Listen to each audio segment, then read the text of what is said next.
O Senhor nos ajudou e grandes coisas o Senhor Deus fez por nós, e por isso nós estamos alegres. Amém? Domingo agora, dia dos pais, vamos estar orando para os pais, para que o Senhor venha abençoá-los. Amém? Vamos então abrir a palavra de Deus e fazer a leitura no Evangelho de Mateus, capítulo 28, versículo de número 16. Mateus 28, 16. Jesus aparece aos seus discípulos na Galileia. Diz assim: e os 11 discípulos partiram para a Galileia, para o monte que Jesus lhes tinha designado. E quando ouviram, o adoraram, mas alguns duvidaram. E chegando-se Jesus, falou-lhes, dizendo: é-me dado todo o poder no céu e na terra. Portanto, ide, ensinai todas as nações, batizando-as em nome do Pai, do Filho e do Espírito Santo, ensinando-as a guardar todas as coisas que eu vos tenho mandado. E eis que eu estou convosco todos os dias até a consumação dos séculos. Amém. Graças a Deus. Por favor, os irmãos, podeis assentar. Irmãos,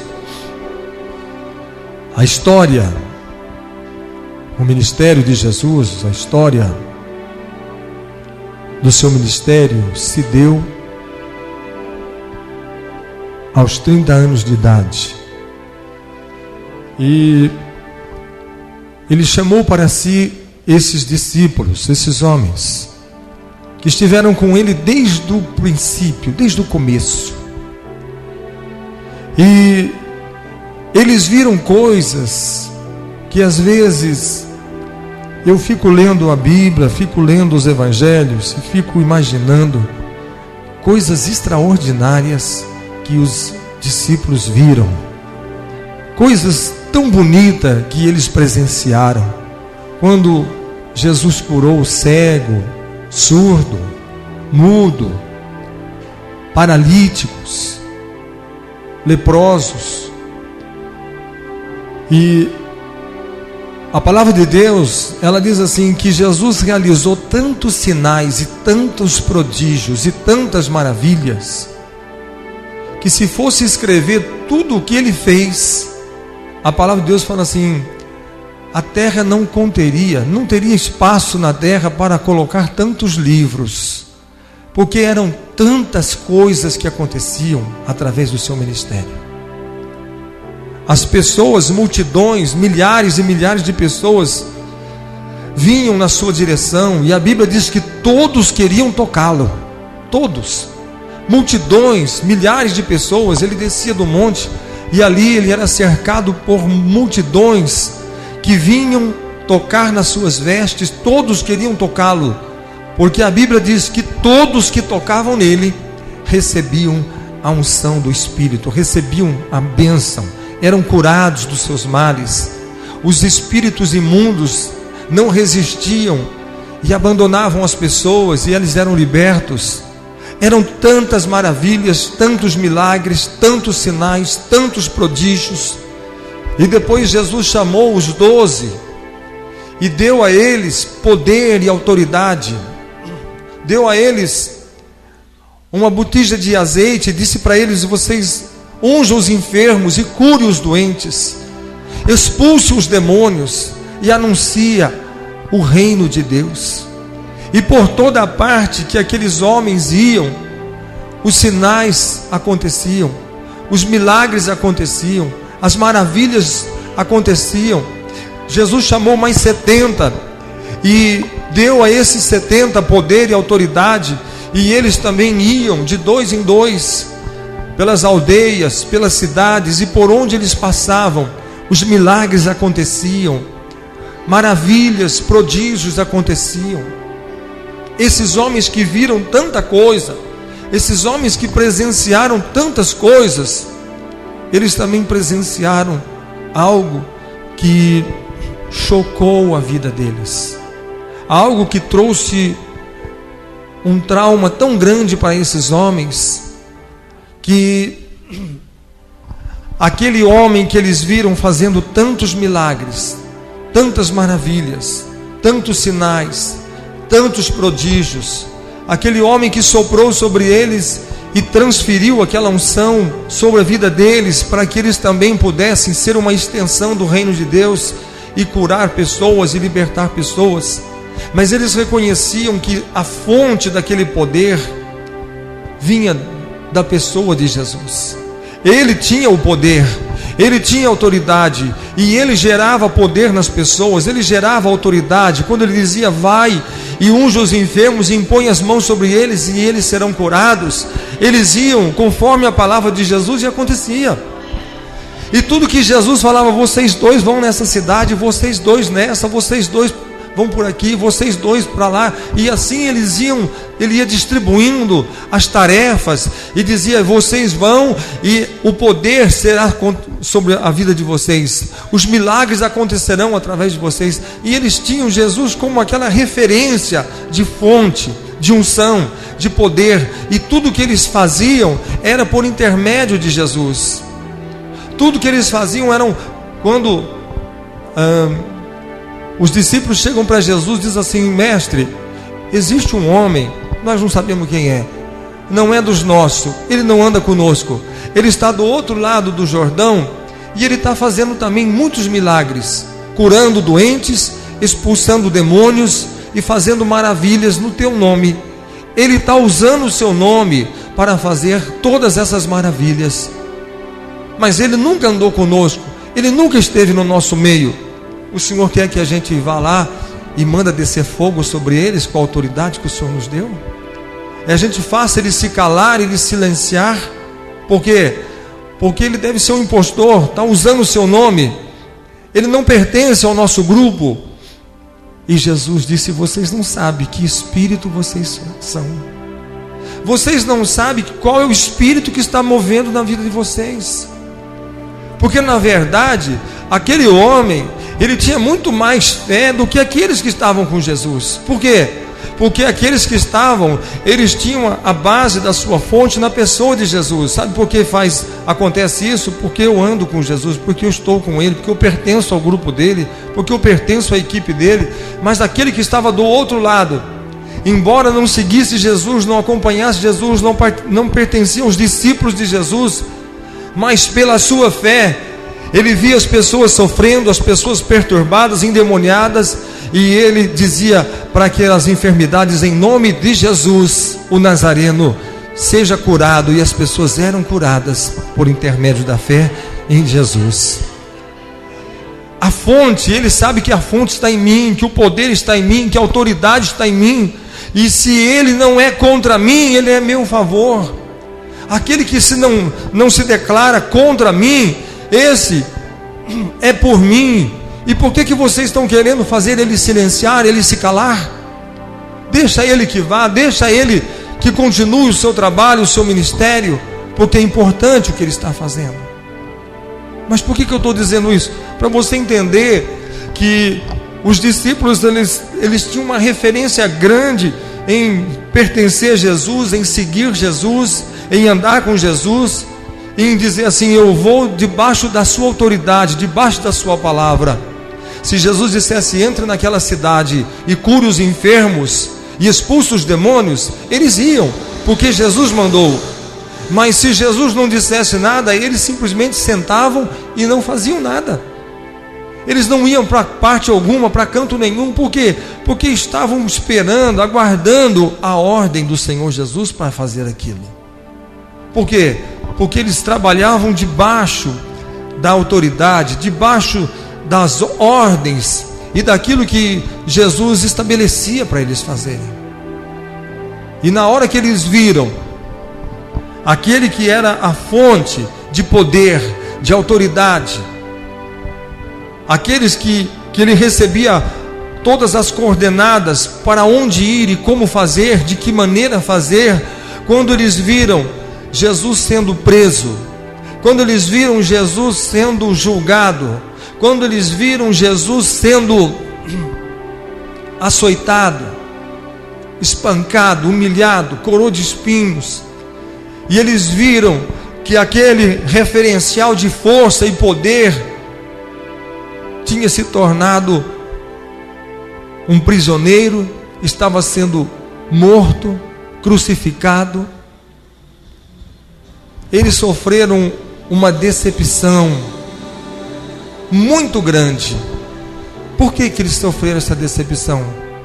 Porque não que eles tiveram decepção com Jesus, mas tiveram decepção do seu ministério, porque eles achavam que eles podiam fazer debaixo da ordem de Jesus, mas agora aquele que deveria nos dar ordem morreu, aquele que deveria nos conduzir não está mais entre nós, aquele que dava ordens, vai e faça isso, não está mais entre nós. Talvez se ele tivesse aqui para mandar nós ir para um lugar ou para outro, então nós íamos continuar o ministério, mas agora ele não está mais aqui. E agora, o que nós vamos fazer? Quando esses homens encontraram com Jesus, a maior parte deles eram pescadores, e Jesus disse para eles: segue-me, venha após mim, eu vos farei pescadores de homens. E eles abandonaram tudo e seguiram Jesus. Aquele que era médico deixou a sua profissão e seguiu Jesus. Aquele que era cobrador de impostos deixou tudo e seguiu Jesus. Aqueles homens abriram mão de tudo que eles eram apenas para acompanhar Jesus e para seguir Jesus. E de repente eles viram que tudo aquilo que eles fizeram, eles deixaram a sua vida, abriram mão de tantas coisas para seguir Jesus, e agora não tinha mais Jesus para seguir. Está entendendo? Se não tem mais Jesus para seguir, o que nós vamos fazer? Bom, eu era pescador, então acho que é melhor cada um cuidar da sua vida. É melhor cada um cuidar da sua vida.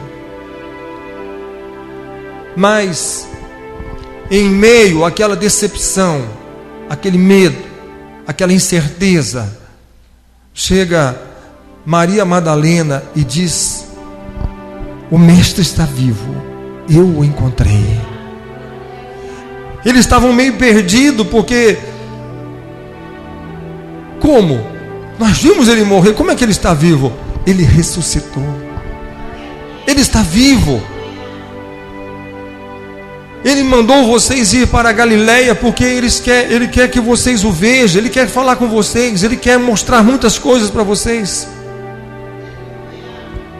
Então eles foram com entusiasmo, e aqui nós vemos assim, que os 11 foram pescar.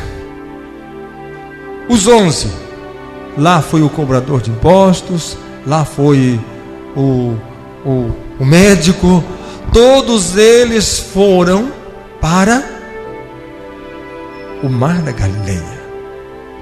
Eles estavam na Galileia, esperando, aguardando aquele que disse que estaria conosco, e com grande expectativa eles estão aguardando.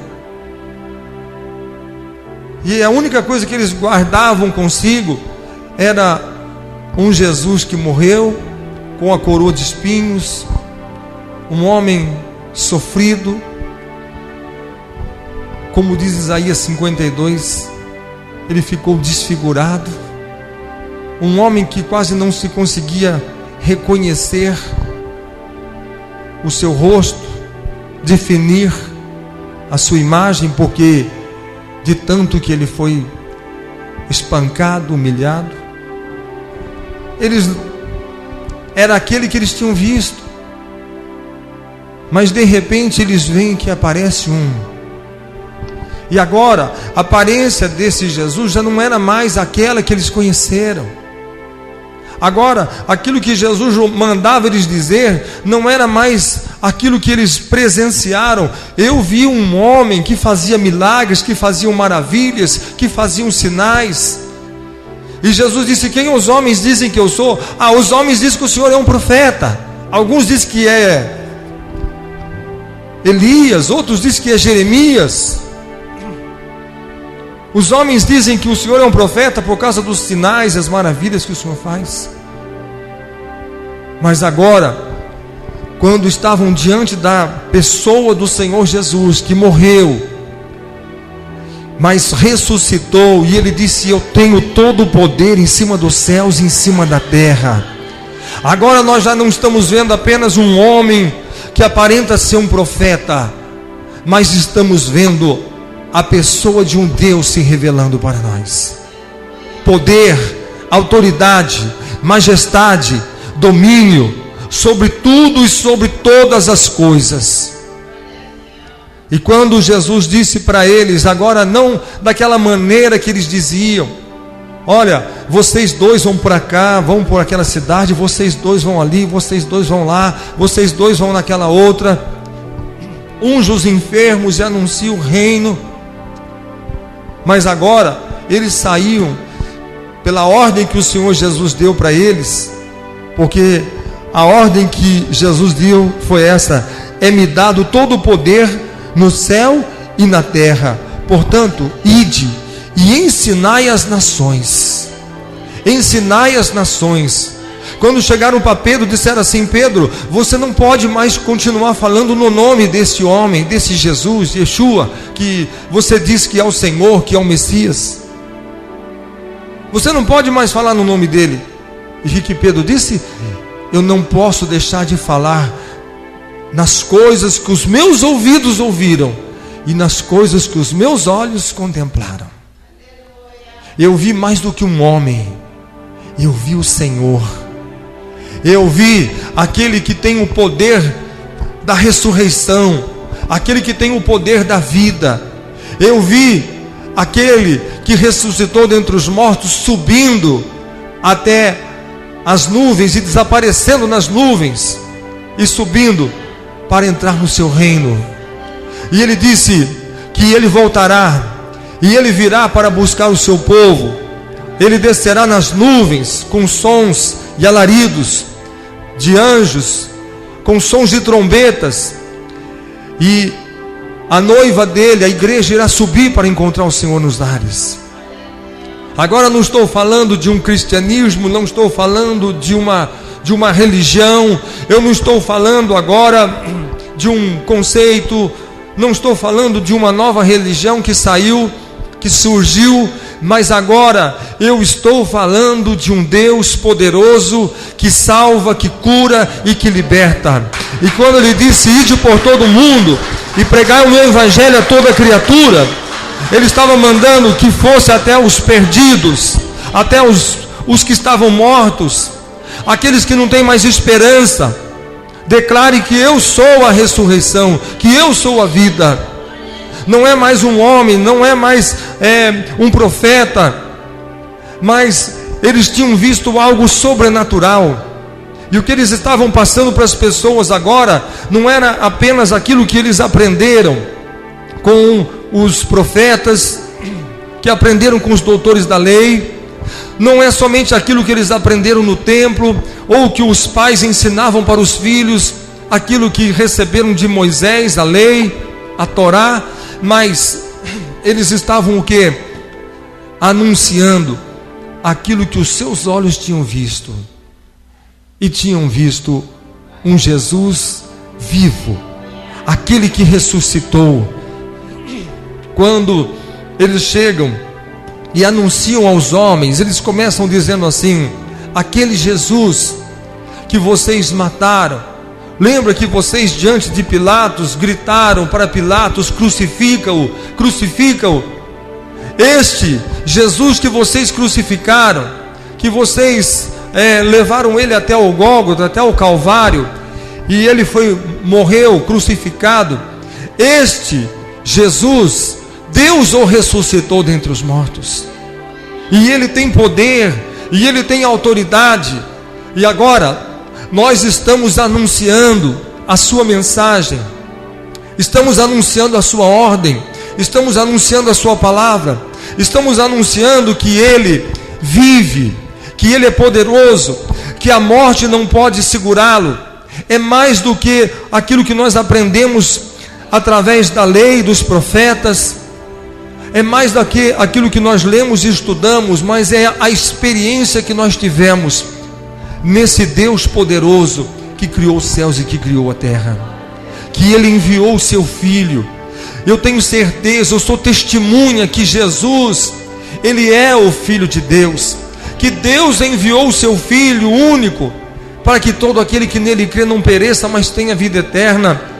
Mas aquele que morreu pelos nossos pecados, Ele ressuscitou. Por quê? Porque a morte não o poderia detê-lo. Por quê? Porque a morte tem poder sobre pecado, mas aquele que nunca pecou, Ele apenas morreu pelos nossos pecados. Mas quando Ele chegou diante da morte, Ele diz: morte, agora eu tenho que ressuscitar. E a morte não poderia detê-lo. Por quê? Porque não havia nele nenhum mal, nenhum erro, nenhuma falha, nenhum pecado, porque Ele era perfeito, Ele era santo, e não havia nele nada que pudesse a morte ter poder e domínio sobre a sua vida. Então Ele ressuscitou dentre os mortos, levantou dos mortos, com autoridade e com poder sobre a morte e sobre o inferno.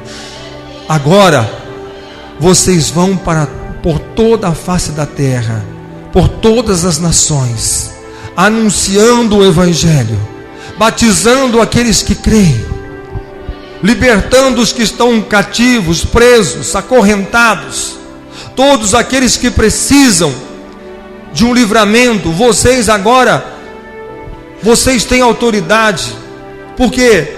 Porque agora a fonte que vocês consideravam ser em mim, agora esta fonte está em cada um de vocês, porque o Espírito Santo virá sobre vós. E quando o Espírito vier, Ele vos ensinará todas as coisas. Então eles iam por todas as partes. Hoje eu não tenho que saber, Jesus está aqui para dizer onde eu vou?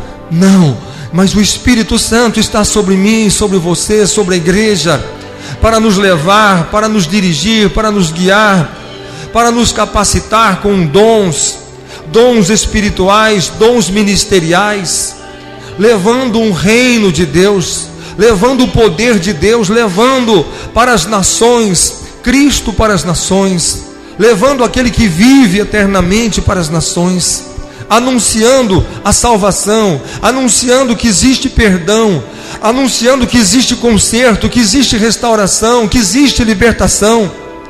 Ensine-os a guardar todas as coisas que eu vos tenho mandado, e eis que eu estou convosco todos os dias, até a consumação dos séculos. Entendam que eu estarei com vocês, como estou hoje, mas eu estarei com vocês em toda parte. Não vos deixarei órfãos, não vos abandonarei, mas eis que a minha presença será contigo. Então nós temos que entender que a pregação do Evangelho é mais do que uma literatura, mais do que um estudo bíblico, mais do que uma história,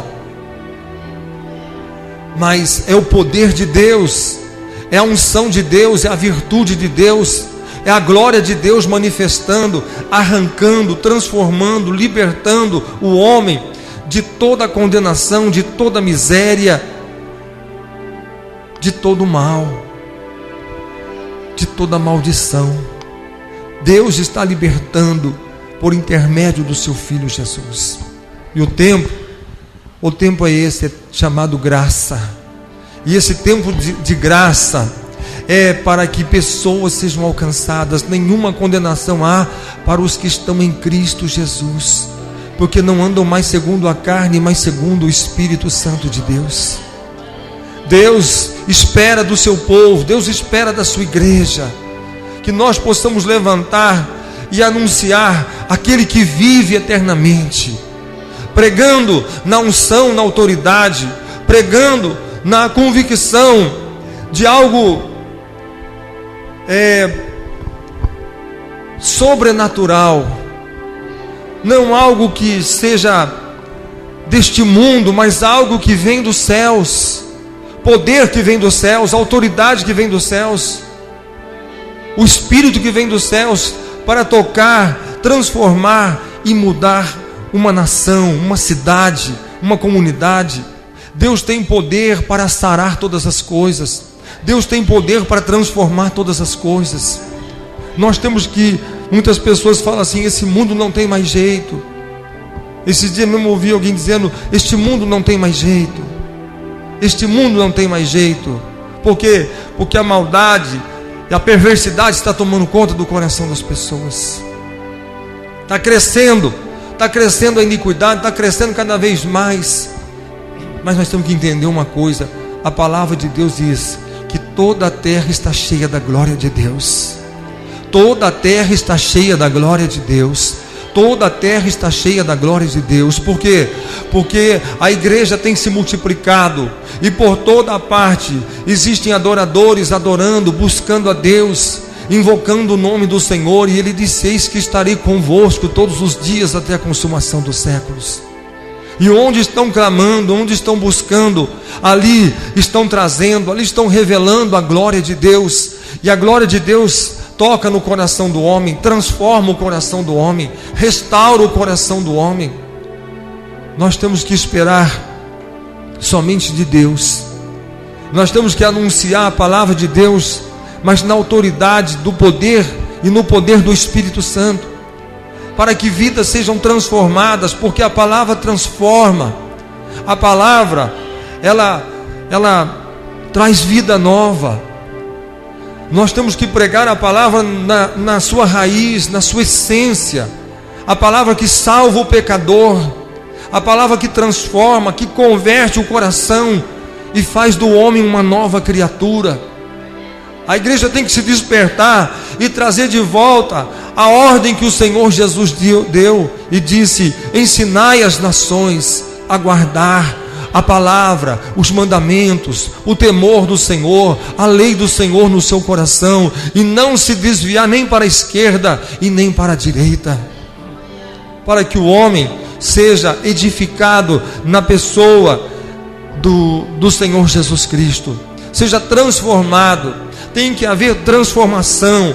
Eu creio no evangelho de regeneração, que regenera o homem, que levanta o que está caído, que transforma o pecador em uma nova criatura.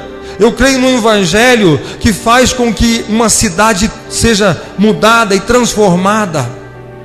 Nós vimos testemunhos em países que se começaram a orar, a igreja ela não tinha muita expressão, a igreja não tinha muita força naquele país, mas começaram a orar, aquela cidade começaram a orar, e a igreja não fazia outra coisa a não ser orar e buscar a presença de Deus e anunciar para as pessoas da cidade que Jesus salva, transforma e liberta o pecador. Nós temos que saber uma coisa, que o Senhor tem bênçãos para dar para as nossas vidas. E aquela cidade pequena tinha 3 cadeias superlotadas as cadeias, menores abandonados na rua, pais presos, alcoólatras, crianças abandonadas. Aquela sociedade estava totalmente destruída, tinha tanta fome, tanta miséria naquele lugar, e mesmo que alguém quisesse lavrar a terra e plantar, a terra não produzia, não chovia naquele lugar.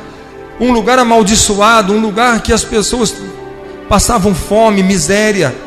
Mas quando a igreja começou a orar e começou a anunciar o evangelho de Jesus no seu poder, no Jesus que salva, que cura, que transforma, que liberta, levando ao coração do homem um novo nascimento, um encontro com a pessoa de Jesus e se tornando uma nova criatura, confessando os seus pecados e abandonando a sua prática de pecado, de iniquidade, de maldade, de perversidade.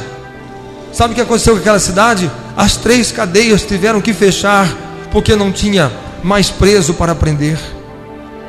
Aqueles menores que ficavam abandonados para a rua, agora os pais não eram mais alcoólatras e acolheram as suas famílias, e as famílias foram transformadas. E o Senhor operou milagres, porque o povo continuou orando, e Deus abriu os céus e derramou chuva naquele lugar, e eles colheram. Hoje aquele lugar é de exportação, eles exportam. Há um lugar de bênção, um lugar de manifestação do poder de Deus, da glória de Deus. Se nós entendemos que Jesus transforma vidas, que Jesus transforma corações, que Ele faz nova todas as coisas. Então foi esse o evangelho que os discípulos saíram pregando.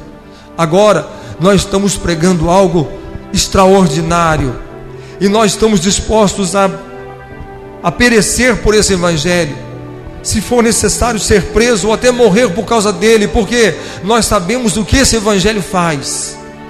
Nós sabemos qual é o poder dessa palavra, qual é o poder que está sobre o Senhor Jesus Cristo. E quando eles falavam, por que Pedro disse para aquele coxo, aquele paralítico: em nome de Jesus o Nazareno, levanta, me dê a sua mão. Eu não tenho ouro nem prata, mas o que eu tenho, eu vou te dar. Em nome de Jesus, aquele que eu vi, que levantou dentre os mortos, que tem poder em cima dos céus e em cima da terra, Ele te dá saúde agora. Então levanta em nome de Jesus e começa a andar. E aquele homem começou a andar, começou a pular e começou a glorificar o nome do Senhor e adorar a Deus.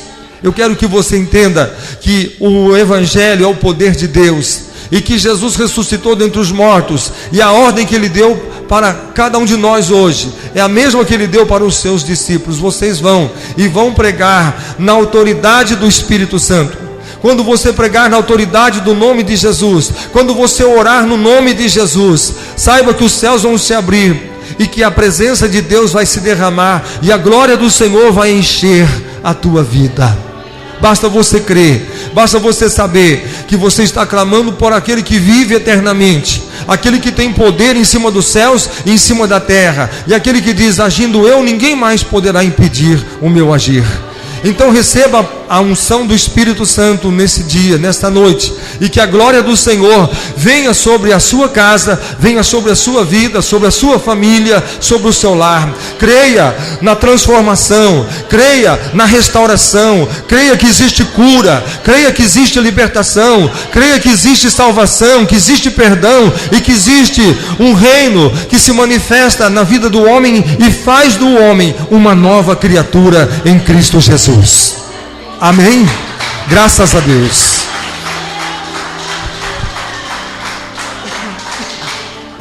Vamos levantar, colocar em pé, por favor. Vamos falar com Deus. Deixa o Espírito Santo tocar na sua vida. Deixa os céus se abrirem agora.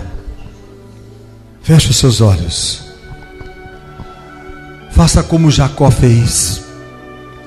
Clamou o Senhor, e os céus se abriram, e ele disse: eu vi os céus se abrindo, e eu vi o trono de Deus, e Ele estava sentado no seu trono.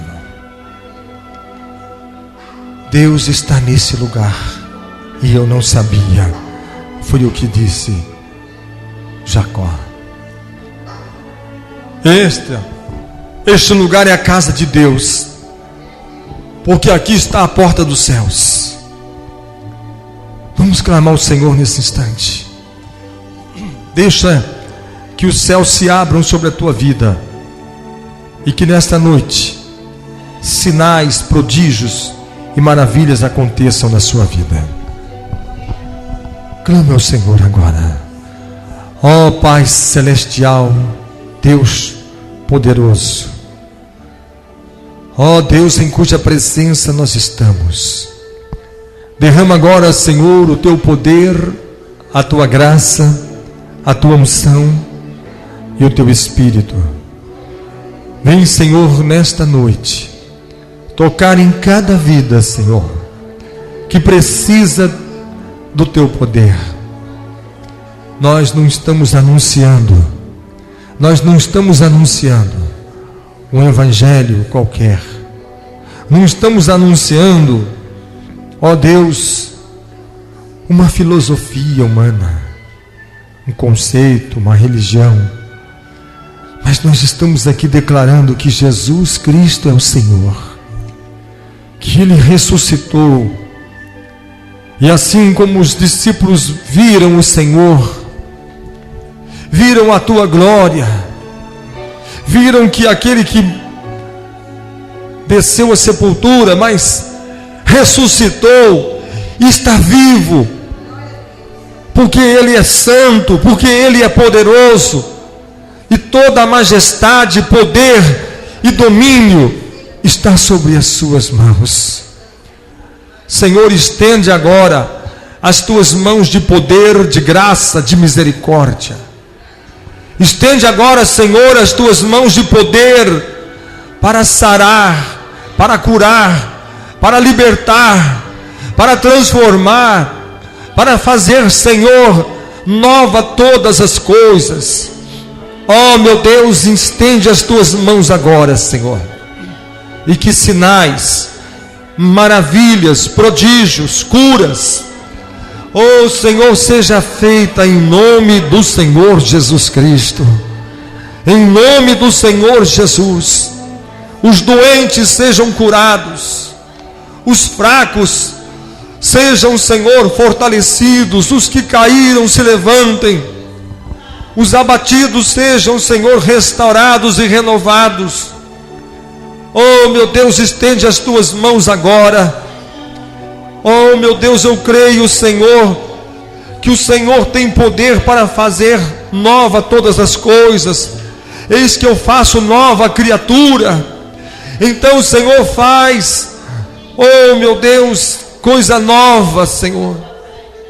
Faz algo novo nesta vida, Senhor, nesta família, no lar, no casamento. Oh meu Deus, tu tens poder, ó Deus, para colher onde não foi plantado. Oh, o Senhor tem poder para trazer rios no deserto. O Senhor tem poder para fazer o deserto frutificar e florescer, porque todo poder e majestade pertence a Ti, Senhor. Então vem nesta noite fazer milagres, prodígios e maravilhas, e que o poder do Teu Espírito, Senhor, venha se manifestar, venha encher, venha tocar, venha revelar sobre cada vida e sobre cada coração, Senhor. Oh meu Deus, traz a bênção, traz agora a Tua unção, traz agora, Senhor, o Teu Espírito, a Tua virtude, e que os céus se abram agora, Senhor, e que as bênçãos sem medida sejam derramadas sobre o Teu povo, sobre a Tua igreja. Abençoa, Senhor, esta cidade, abençoa, Senhor, esta nação, abençoa, Senhor. Oh meu Deus, traz unção, poder, alegria, virtude do Teu Espírito, movendo, Senhor, oh meu Deus, as Tuas mãos e fazendo milagres e maravilhas, em nome do Senhor Jesus, em nome do Senhor Jesus, em nome de Jesus. Receba esta unção na sua vida, que as enfermidades desapareçam do seu corpo, as doenças nos nervos, nos ossos, doença na pele, doença na corrente sanguínea, toda enfermidade, em nome do Senhor Jesus, nós repreendemos agora doenças, dores, males, infecções, todas as doenças e enfermidades, em nome do Senhor Jesus, seja repreendida agora. E eu declaro, Senhor, que o Teu povo seja abençoado, seja curado, seja próspero e seja abundante, em nome do Senhor Jesus Cristo, em o nome do Senhor Jesus, em nome de Jesus. Amém? Que a graça de Jesus, o amor de Deus, a comunhão e a consolação do Espírito Santo esteja com todos vós hoje e para todos sempre. Amém. Que Deus abençoe a todos. Aplauda o Senhor, em nome do Senhor Jesus. Graças a Deus. Aleluia.